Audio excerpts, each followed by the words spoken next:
團。大家好，歡迎繼續收睇刺猬美食團。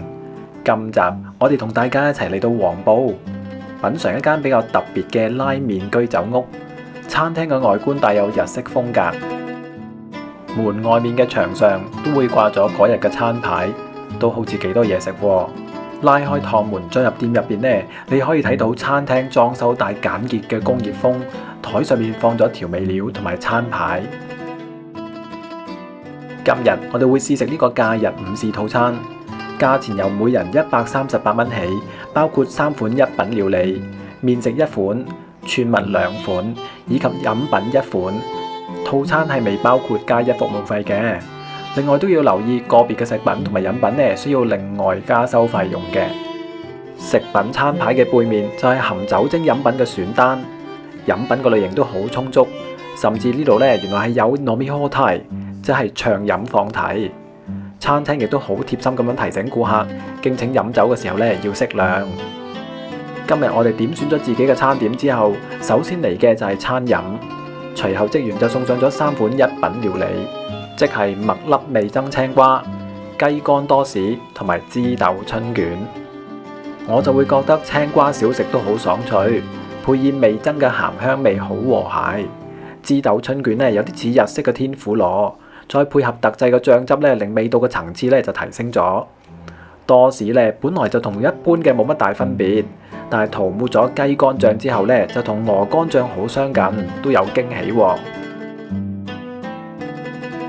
隨後職員就奉上咗呢度嘅王牌虎蝦濃湯麵。第一眼吸引我嘅呢，就係碗入邊嗰隻虎蝦，顏色好鮮豔，而且好大隻。虎蝦坐落咗喺呢個橙色嘅濃湯上面呢，外觀就好吸引食慾啦。底層嘅素麵分量十足，口感雖然呢唔係好彈牙，但係都好飽滿、好充實嘅。濃湯呢非常有質感，味道帶有好鮮甜濃郁嘅蝦味。最後再細望一下，原來虎蝦用一層櫻花蝦覆蓋咗之後先至油炸嘅。口感呢雖然唔係太脆，但係每一口嘅蝦味都係十足，非常之有驚喜喎。我哋另外都有試咗餐廳建議嘅本格拉麵，呢碗麵嘅外觀好討好，最搶眼嘅就係中間鮮黃色嘅蛋黃。拌麵嘅食後感呢，我就會覺得呢個拌麵非常適合中意食蔥嘅朋友，因為蔥嘅份量好多。每一口都有濃濃嘅蔥味，所以如果唔係蔥嘅愛好者，就要小心選擇啦。隨餐亦包括咗自選嘅串燒，我哋今日就選擇咗菩提鴨卷、白燒活鱔同埋5層豚肉燒臘。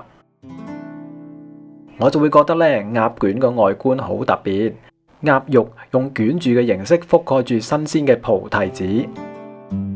咀嚼嘅時候，提子嘅汁液就會混和喺鴨肉入邊，平衡咗鴨肉嘅油脂感。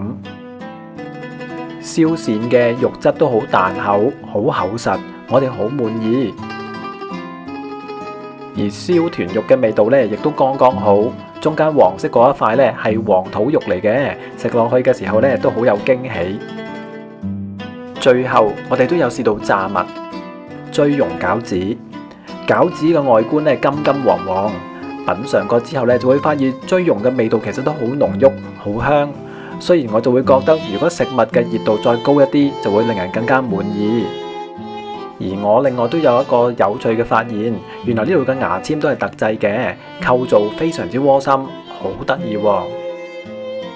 總括而言呢，我就會覺得呢餐飯嘅消費以午餐嘅角度嚟講就唔算得上相宜啦，但係食物嘅質素呢都係理想嘅，有好多款食物嘅味道都有驚喜，所以都算得上係一個值得一試嘅餐廳。今集就講到呢度，下一集見。本影片並非廣告，全屬個人視頻分享，由於餐飲計劃時有改動，是次分享嘅價格同埋細節可能與最新安排有差異。如細節上有錯漏，敬請見諒。多謝你睇完晒我哋段片，希望你會喜歡。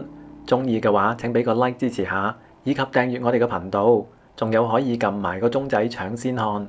Thanks for watching and see you soon. Ciao.